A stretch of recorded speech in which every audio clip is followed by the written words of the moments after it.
डाकुओं के गुलदस्ते में एक, मैं उसको मुलाना नहीं कहूंगा।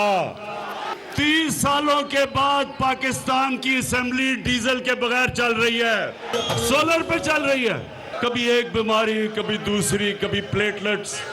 हमें ऐसे लगा कि पता नहीं आज गया तो कल गया, और मैं आज तस्लीम करता हूं बड़ी गलती की, इसको हमने इजाजत दे दी बाहर जाने के लिए। नवाज शरीफ को बाहर जाने की इजाजत देकर बड़ी गलती की। ये चोर डाकू सब डरे हुए हैं, इन्हें एनआरओ नहीं मिलेगा। वजीर आजम इमरान खान का अवामी राबता मुहिम के तहत मंडी बहाउद्दीन में पहले जलसे से खिताब। वजीर आजम ने कहा 3 साल से असेंबली सोलर पर चल रही है। एक बड़ा भगोड़ा मियाँ है, एक छोटा मियाँ है। फजलुर रहमान इनको डरा रहे हैं कि जल्दी जल्दी हुकूमत को गिरा दो, वरना 2023 का इलेक्शन भी गया। जब तक मैं जिंदा हूँ इनका पीछा नहीं छोड़ूंगा। मुल्क का पैसा वापस करने तक एनआरओ नहीं दूंगा। वजीर आजम मजीद बोले, माजी में ड्रोन हमले हुए और हुक्मरान तमाशा देखते रहे। वादा करता हूं कि अवाम पर बोझ कम करने की कोशिश करूंगा। कराची में डाकू राज। नॉर्थ नाजिमाबाद में डकैती मज़ाहमत पर निजी टीवी के सीनियर सहाफ़ी को गोलियां मारकर कत्ल कर दिया गया। पुलिस के मुताबिक 5 स्टार चुरंगी के करीब मोटरसाइकिल सवार मुलजिमान एक शहरी को लूट रहे थे। सीनियर सहाफ़ी अतर मतीन ने वारदात नाकाम बनाने के लिए अपनी गाड़ी से मुलजिमान की मोटरसाइकिल को टक्कर मार दी। गाड़ी की टक्कर से बाइक सवार गिर गए। एक मुलजिम ने गोली चला दी जो सहाफ़ी के सीने में लगी। मुलजिम अपनी मोटरसाइकिल छोड़कर शहरी से बाइक छीनकर फरार हो गए।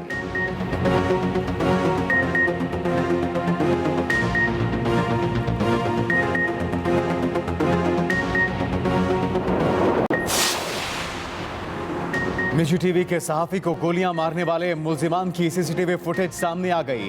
कैमरे की आंख ने सारा मंजर महफूज कर लिया।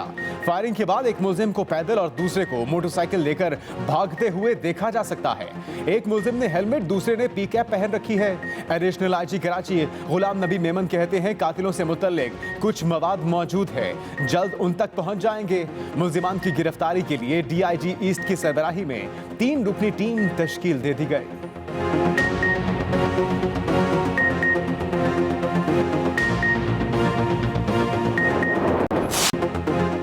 शहबाज शरीफ और हमजा शहबाज पर फर्द जुर्म न लग सकी। मनी लॉन्ड्रिंग केस की समाअत के दौरान कमरा अदालत में FIA और शहबाज शरीफ के वकला में तल कलामी भी हुई।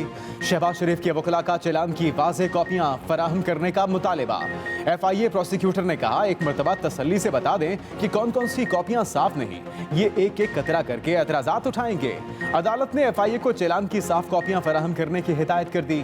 केस की समाअत 28 फरवरी तक मुलतवी।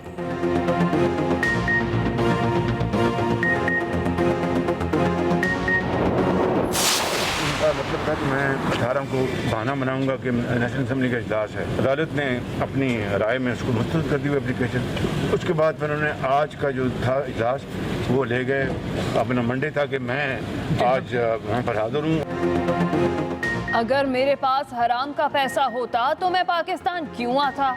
ये जाली और झूठा केस है। अदालत का वक्त जाया किया जा रहा है। शहबाज शरीफ का मनी लॉन्ड्रिंग केस में अदालत के सामने बयान। अपोजिशन लीडर ने कहा मैंने 4 साल गरीबुल वतनी काटी, 7 माह जेल में रहा। FIA ने ये तमाम कागजात लंदन में भी पेश किए लेकिन कुछ साबित न हुआ। 4 साल हो गए, हुकूमत एक धेले की करप्शन साबित नहीं कर सकी।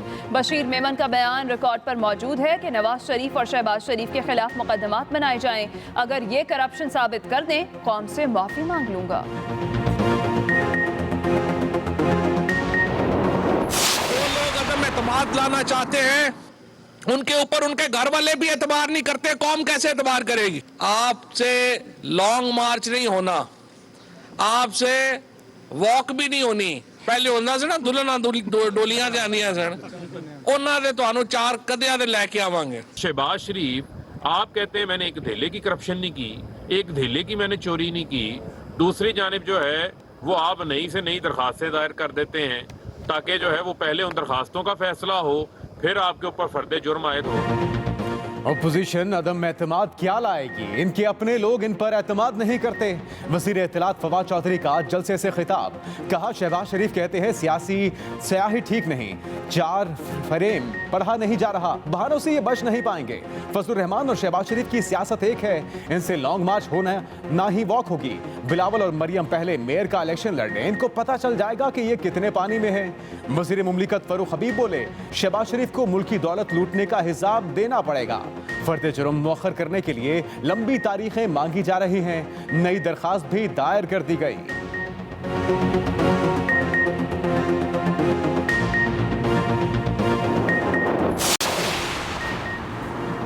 हमजा शहबाज ने वजीर आजम को झूठा, नाअहल और माफियाज का सरगना करार दे दिया। ऑपोजिशन लीडर पंजाब असेंबली ने कहा, इमरान नियाजी इंतकाम की आग में जल रहे हैं। वजीर आजम हाउस में बैठकर सहाफ़ी की गिरफ्तारी पर ब्रीफिंग दी जाती है। इमरान खान हर वक्त मुखालफिन के बारे में सोचते हैं, इन्हें अवाम का कोई ख्याल नहीं। तर्जुमान नून लीग मरियम औरंगजेब ने कहा, इमरान खान ने शहबाज शरीफ के बुग़्ज़ में हर इदारा इस्तेमाल किया। शहबाज शरीफ के खिलाफ कागज़ लहरा कर गुफ्तगू करने वाले शहजाद अकबर कहाँ हैं? शहजाद अकबर के साथ जो हुआ उससे इबरत हासिल करें।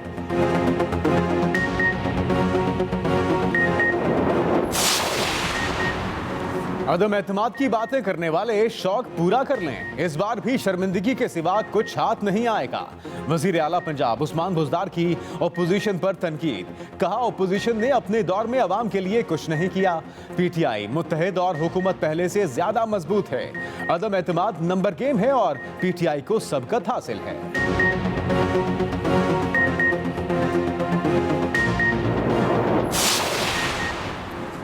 जमात इस्लामी का गुजरांवाला में महंगाई के खिलाफ एहतजाज, जीटी रोड पर धरना। अमीर जमात इस्लामी सिराजुल हक ने अपने खिताब में कहा, पीटीआई के पास कोई विजन नहीं था, एक सुनामी था जिसने मईशत को तबाह कर दिया।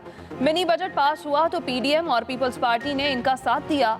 ये सब IMF के गुलाम हैं।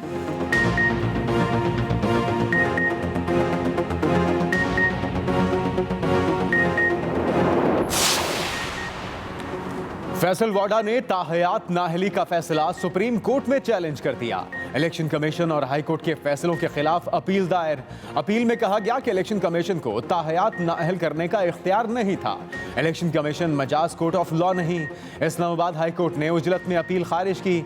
इलेक्शन कमीशन का नाअहली का फैसला कलअदम करार देकर सेनेटर के ओहदे पर बहाल किया जाए। अपील में इलेक्शन कमीशन और मुखालिफ शिकायत कुरंदगान को फरीक बनाया गया।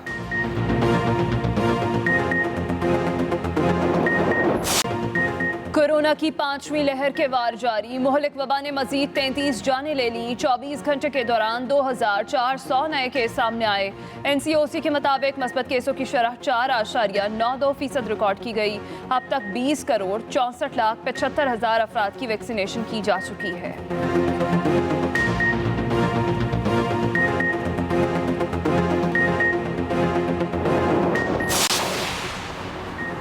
Army chief general Qamar Javed Bajwa का बेल्जियम का सरकारी दौरा। ISPR के मुताबिक आर्मी चीफ की ब्रसेल्स में यूरोपीय यूनियन मिलिट्री कमेटी के चेयरमैन जनरल क्लाउडियो से मुलाकात। आर्मी चीफ ने secretary general European external action services से भी मुलाकात की। मुलाकातों में अफगानिस्तान समेत खित्ते की सिक्योरिटी सूरत हाल पर बातचीत। आर्मी चीफ ने कहा, पाकिस्तान यूरोपीय यूनियन ममालिक से ताल्लुकात को बहुत अहमियत देता है।